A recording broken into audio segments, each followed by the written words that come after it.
ನಮಸ್ತೆ ಎಲ್ರಿಗೂ, ಹೇಗಿದ್ದೀರಾ ಎಲ್ಲರೂ? Welcome back to my YouTube channel food for good. ನಾನು ನಿಮ್ಮ ವಿಜಯಲಕ್ಷ್ಮಿ.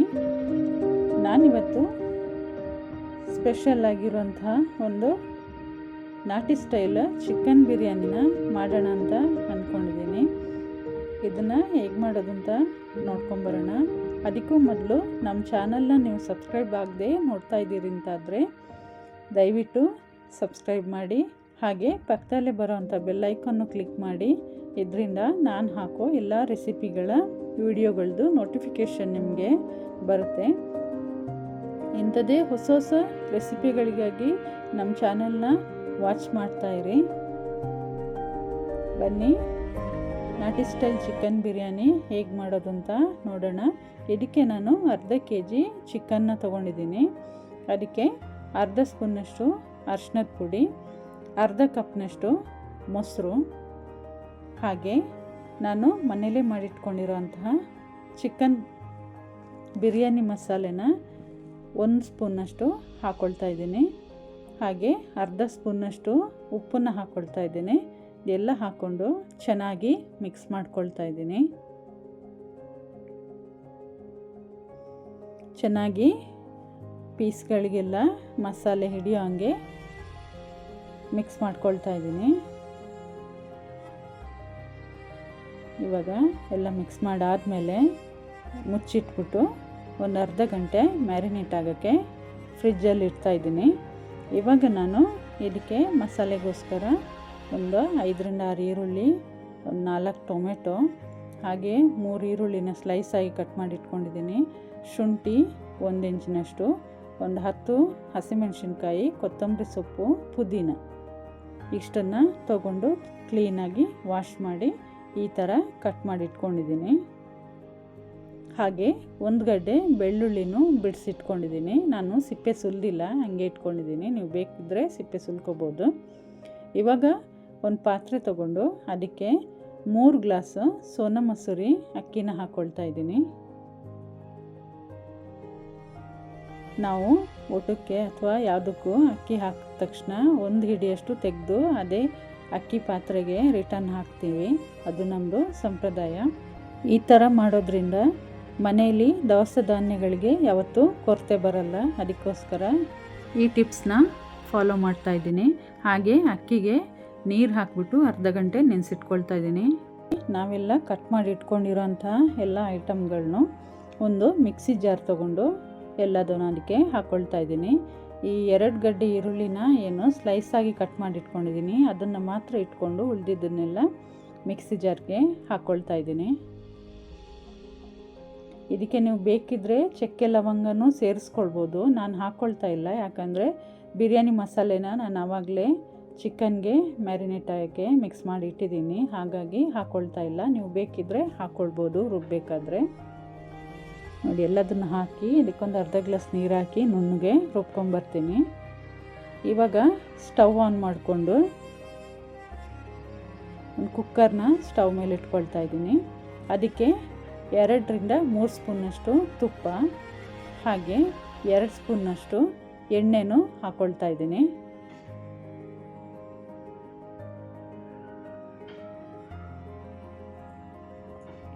ಎಣ್ಣೆ ತುಪ್ಪ ಬಿಸಿ ಆದಮೇಲೆ ಇದಕ್ಕೆ ಒಂದು 2ರಿಂದ 3 ಪಲಾವ್ ಎಲೆ, 5ರಿಂದ 6 ಲವಂಗ, 2ರಿಂದ 3 ಪೀಸ್ ಚಕ್ಕೆ, ಹಾಗೆ ಏಲಕ್ಕಿನೂ ಹಾಕ್ಕೊಳ್ತಾ ಇದ್ದೀನಿ. ಹಾಗೆ ಒಂದು 10ರಿಂದ 15 ಗೋಡಂಬಿನೂ ಹಾಕ್ಕೊಂಡು ಫ್ರೈ ಮಾಡ್ಕೊಳ್ತಾ ಇದ್ದೀನಿ. ಗೋಡಂಬಿ ಗೋಲ್ಡನ್ ಕಲರ್ ಬರೋವರೆಗೂ ಫ್ರೈ ಮಾಡ್ಕೊಳ್ಳೋಣ.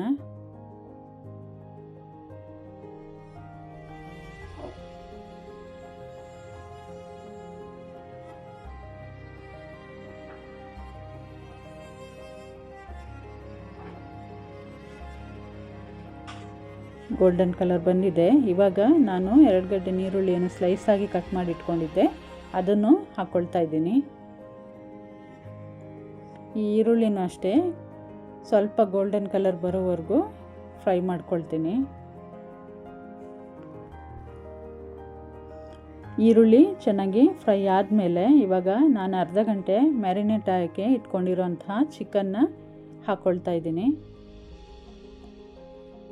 ಈ ಥರ ಚಿಕನ್ಗೆ ನಾನು ಆವಾಗಲೇ ತೋರಿಸಿರೋ ಹಂಗೆ ಅಷ್ಟು ಐಟಮ್ನ ಹಾಕಿ ಮ್ಯಾರಿನೇಟ್ ಆಗಿ ಅರ್ಧ ಗಂಟೆ ಇಡೋದ್ರಿಂದ ಚಿಕನ್ ಪೀಸ್ಗಳು ಬಿರಿಯಾನಿಲಿ ತುಂಬ ಚೆನ್ನಾಗಿರುತ್ತೆ. ಮಾಮೂಲಿಯಾಗಿ ನೀವು ನೋಡಿರ್ಬೋದು ಬಿರಿಯಾನಿನಲ್ಲಿ ಚಿಕನ್ ಪೀಸ್ಗಳು ಒಂಥರ ಸಪ್ಪೆ ಇರುತ್ತೆ, ತಿನ್ನೋಕೆ ಅಷ್ಟು ಚೆನ್ನಾಗಿರಲ್ಲ. ನಾವು ಈ ಥರ ಮಾಡೋದ್ರಿಂದ ಚಿಕನ್ ಪೀಸ್ಗಳು ತುಂಬಾ ಟೇಸ್ಟಿಯಾಗಿರುತ್ತೆ. ನೀವು ಬೇಕಿದ್ದರೆ ಈ ಥರ ಟ್ರೈ ಮಾಡಿ ನೋಡಿ, ನಿಮಗೆ ಗೊತ್ತಾಗುತ್ತೆ. ಇವಾಗ ಈ ಚಿಕನ್ ಪೀಸ್ಗಳನ್ನ ಒಂದು 2ರಿಂದ 3 ನಿಮಿಷ ತುಪ್ಪದಲ್ಲಿ ಹಾಗೆ ಫ್ರೈ ಮಾಡ್ಕೊಳ್ಬೇಕು.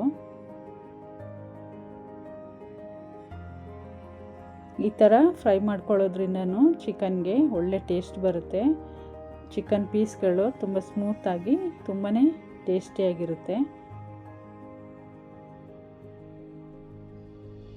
2 ಕಡೆ ತಿರುವಾಗ್ತಾ 2ರಿಂದ 3 ನಿಮಿಷ ನಾನು ಇದನ್ನು ತುಪ್ಪದಲ್ಲಿ ಚೆನ್ನಾಗಿ ಬೇಯಿಸ್ಕೊಂಡೆ. ಇವಾಗ ನಾನು ಇದಕ್ಕೆ ರುಬ್ಬಿಟ್ಕೊಂಡಿರೋ ಅಂತಹ ಮಸಾಲೆನ ಹಾಕ್ಕೊಳ್ತಾ ಇದ್ದೀನಿ.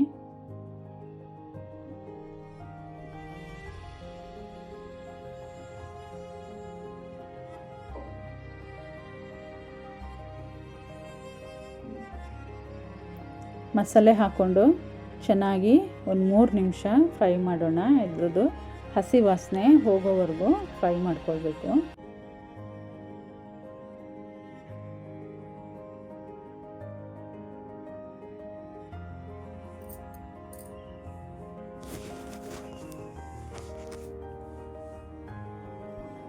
ನೋಡಿ, ಚಿಕನ್ ಪೀಸ್ ಜೊತೆ ಇದೇ ಥರ ಮಸಾಲೆ ಚೆನ್ನಾಗಿ ಫ್ರೈ ಆಗಲಿ. ಮಸಾಲೆದು ಹಸಿ ವಾಸನೆ ಹೋಗಬೇಕು.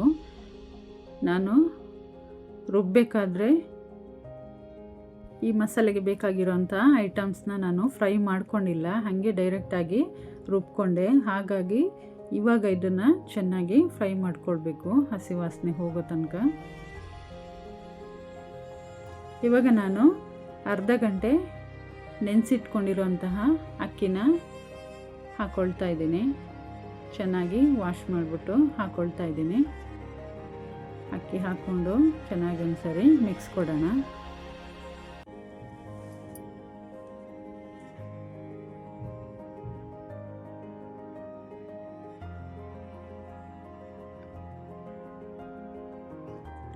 ನಾನು 3 ಗ್ಲಾಸ್ ಅಕ್ಕಿಗೆ 4.25 ಗ್ಲಾಸ್ನಷ್ಟು ನೀರನ್ನ ಕುದಿಯೋಕೆ ಇಟ್ಕೊಂಡಿದ್ದೆ. ಆ ನೀರು ಕುದ್ದ ತಕ್ಷಣ ಇವಾಗ ಇದಕ್ಕೆ ಹಾಕ್ಕೊಳ್ತಾ ಇದ್ದೀನಿ. ಮಿಕ್ಸಿ ಜಾರ್ಗೆ ಅದೇ ನೀರನ್ನ ಸ್ವಲ್ಪ ಹಾಕ್ಕೊಂಡು ತೊಳೆದು ಹಾಕಿದೆ. ಅದರಲ್ಲಿ ಸ್ವಲ್ಪ ಮಸಾಲೆ ಇರುತ್ತಲ್ಲ, ಹಾಗಾಗಿ ವೇಸ್ಟ್ ಮಾಡಬಾರ್ದು ಅಂತ ಇವಾಗ ನಾನು ಕುದಿಯೋಕೆ ಇಟ್ಕೊಂಡಿರೋಂತಹ ನೀರನ್ನು ಹಾಕ್ಕೊಳ್ತಾ ಇದ್ದೀನಿ.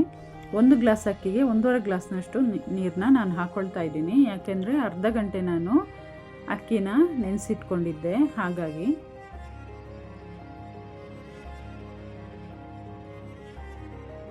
ಈ ಥರ ನಾವು ನೀರು ಕುದಿಸಿ ಹಾಕೋದ್ರಿಂದ ಬಿರಿಯಾನಿ ಸ್ವಲ್ಪ ಬೇಗ ಆಗುತ್ತೆ. ಇಲ್ಲಾಂದರೆ ಇದಕ್ಕೆ ಈ ಟೈಮಲ್ಲಿ ತಣ್ಣೀರು ಹಾಕಿದ್ರೆ ಮತ್ತೆ ಅದು ಕುದಿಯೋವರೆಗೂ ವೆಯ್ಟ್ ಮಾಡಬೇಕಾಗುತ್ತೆ. ಹಾಗಾಗಿ ಇದರಿಂದ ಈ ಥರ ಮಾಡ್ಕೊಳ್ಳೋದ್ರಿಂದ ಸ್ವಲ್ಪ ಫಾಸ್ಟಾಗಿ ಆಗುತ್ತೆ. ಹಾಗಾಗಿ ನಾನು ನೀರು ಕುದಿಸಿ ಹಾಕ್ತೀನಿ ಯಾವಾಗಲೂ ಬಿರಿಯಾನಿ ಮಾಡಬೇಕಾದ್ರೆ. ಇವಾಗ ಒಂದು ಸರಿ ಚೆನ್ನಾಗಿ ಮಿಕ್ಸ್ ಮಾಡೋಣ.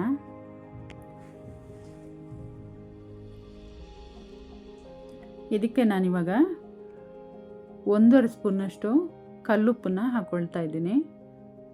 ನೋಡಿ, 3 ಗ್ಲಾಸ್ ಅಕ್ಕಿ, ಅರ್ಧ kg ಚಿಕನ್ನ, ಇಷ್ಟರದ್ದು ಬಿರಿಯಾನಿ ಮಾಡ್ತಾ ಇರೋದು ನಾನಿವಾಗ. ಇದಕ್ಕೆ 1.5 ಸ್ಪೂನ್ನಷ್ಟು ಕಲ್ಲುಪ್ಪು ಹಾಕ್ಕೊಳ್ತಾ ಇದ್ದೀನಿ. ಹಾಗೆ ಅರ್ಧ ಸ್ಪೂನ್ನಷ್ಟು ಉಪ್ಪನ್ನು ನಾನು ಫಸ್ಟ್ ಚಿಕನ್ ಮ್ಯಾರಿನೇಟ್ ಆಗಬೇಕಾದ್ರೆ ಹಾಕ್ಕೊಂಡಿದ್ದೆ. ಹಾಗಾಗಿ ಒಟ್ಟಿಗೆ 2 ಸ್ಪೂನ್ನಷ್ಟು ಆಗುತ್ತೆ. ಈ ಟೈಮಲ್ಲಿ ನೀವು ಉಪ್ಪು ಖಾರ ಸಾಕಂತ 1 ಸ್ಪೂನಲ್ಲಿ ತೊಗೊಂಡು ನೋಡ್ಕೊಳ್ಬೋದು, ನಿಮ್ಗೆ ಗೊತ್ತಾಗುತ್ತೆ. ಅಕಸ್ಮಾತ್ ಉಪ್ಪು ಅಥವಾ ಖಾರ ಕಡಿಮೆ ಅಂತಾದರೆ ಈ ಟೈಮಲ್ಲಿ ಹಾಕ್ಕೊಳ್ಬೋದು. ಬಿರಿಯಾನಿ ಮಸಾಲೆ ಇದ್ದರೆ ನೀವು ಖಾರ ಕಡಿಮೆ ಆದರೆ ಬಿರಿಯಾನಿ ಮಸಾಲೆನೇ ಒಂದು ಸ್ವಲ್ಪ ಹಾಕ್ಕೊಳ್ಬೋದು. ಇವಾಗ ಕುಕ್ಕರ್ ಲಿಡ್ ಕ್ಲೋಸ್ ಮಾಡಿ 3 ವಿಜಿಲ್ ಬರೋವರೆಗೂ ಕೂಗಿಸ್ತೀನಿ.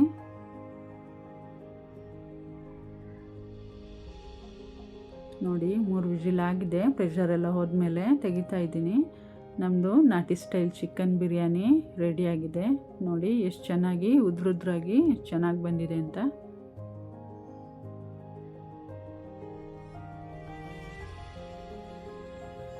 ಇದರಲ್ಲಿ ತಿರುಗ್ಸೋಕ್ಕಾಗ್ತಾಯಿಲ್ಲ. ಅದಕ್ಕೋಸ್ಕರ ನಾನು ಒಂದು ದೊಡ್ಡ ಪಾತ್ರೆಗೆ, ದೊಡ್ಡ ಬಾಣಲಿಗೆ ಹಾಕ್ಕೊಳ್ತಾ ಇದ್ದೀನಿ. ಎಷ್ಟು ಚೆನ್ನಾಗಿ ಬಂದಿದೆ ನೋಡಿ ಚಿಕನ್ ಬಿರಿಯಾನಿ. ಪೀಸ್ಗಳು ಅಷ್ಟೇ ಹಂಗೆ ಇದ್ದಾವೆ, ಏನು ಪುಡಿಯಾಗಿಲ್ಲ. ರುಚಿಯಾಗಿರುವಂತಹ ಸ್ಪೈಸಿ ಆಗಿರುವಂತಹ ಚಿಕನ್ ಬಿರಿಯಾನಿ ರೆಡಿಯಾಗಿದೆ. ನೀವು ಇದೇ ಮೆಥಡಲ್ಲಿ ಮನೆಯಲ್ಲಿ ಟ್ರೈ ಮಾಡಿ ನೋಡಿ ಹೇಗೆ ಬಂದಿದೆ ಅಂತ ಕಮೆಂಟ್ ಮಾಡಿ. ಇದಂತೂ ತುಂಬಾ ಟೇಸ್ಟಿಯಾಗಿರುತ್ತೆ, ತುಂಬಾ ಸ್ಪೈಸಿಯಾಗಿ ಇರುತ್ತೆ. ಚಿಕನ್ ಪೀಸ್ಗಳಂತೂ ತುಂಬಾ ಟೇಸ್ಟಿಯಾಗಿರುತ್ತೆ. ಮಾಮೂಲಿಯಾಗಿ ನಾವು ಹೋಟೆಲ್ಗೆಲ್ಲ ಹೋದಾಗ ಚಿಕನ್ ಬಿರಿಯಾನಿ ತೊಗೊಂಡ್ರೆ ಚಿಕನ್ ಪೀಸ್ಗಳಷ್ಟು ಟೇಸ್ಟ್ ಇರಲ್ಲ, ಒಂಥರ ಸಪ್ಪೆ ಇರುತ್ತೆ. ನಿಮಗೂ ಇದು ಅನುಭವ ಆಗಿರ್ಬೋದು. ಆದರೆ ನೀವು ಈ ಥರ ಮಾಡಿ ನೋಡಿ, ಚಿಕನ್ ಪೀಸ್ಗಳು ಅಷ್ಟು ಚೆನ್ನಾಗಿರುತ್ತೆ, ಒಬ್ರೂ ವೇಸ್ಟ್ ಮಾಡಲ್ಲ, ಅಷ್ಟು ಟೇಸ್ಟಿಯಾಗಿ ಒಂಥರ ಸ್ಪೈಸಿಯಾಗಿರುತ್ತೆ. ಉಪ್ಪು ಖಾರ ಎಲ್ಲ ಚೆನ್ನಾಗಿ ಹಿಡಿದಿರುತ್ತೆ. ಈ ಥರ ಖಂಡಿತ ನೀವು ಬಿರಿಯಾನಿನ ಟ್ರೈ ಮಾಡಿ ನೋಡಿ. ಮೊಸರು ಬಜ್ಜಿ ಜೊತೆ ಹಾಗೆ 2 ಪೀಸ್ ಕಬಾಬ್ ಜೊತೆ ಈ ಚಿಕನ್ ಬಿರಿಯಾನಿನ ಸರ್ವ್ ಮಾಡಿ ತಟ್ಟೆ ಫುಲ್ಲು ಖಾಲಿ ಮಾಡಿಬಿಡ್ತಾರೆ ಮನೇಲಿ, ಅಷ್ಟು ಚೆನ್ನಾಗಿರುತ್ತೆ. ಇಂಥದ್ದೇ ಹೊಸ ರೆಸಿಪಿಗಳಿಗಾಗಿ ನಮ್ಮ ಚಾನಲ್ನ ಸಬ್ಸ್ಕ್ರೈಬ್ ಮಾಡಿ, ಪಕ್ಕದಲ್ಲೇ ಬರೋವಂಥ ಬೆಲ್ ಐಕಾನ್ನು ಕ್ಲಿಕ್ ಮಾಡಿ. ಇದರಿಂದ ನಾನು ಹಾಕೋ ಎಲ್ಲ ರೆಸಿಪಿಗಳದ್ದು ನೋಟಿಫಿಕೇಷನ್ ನಿಮಗೆ ಬರುತ್ತೆ. ನಮ್ಮ ರೆಸಿಪಿ ನಿಮ್ಗೆ ಇಷ್ಟ ಆಗಿದ್ದರೆ ಲೈಕ್ ಮಾಡಿ, ಶೇರ್ ಮಾಡಿ, ಕಮೆಂಟ್ ಮಾಡಿ. Thank you for watching.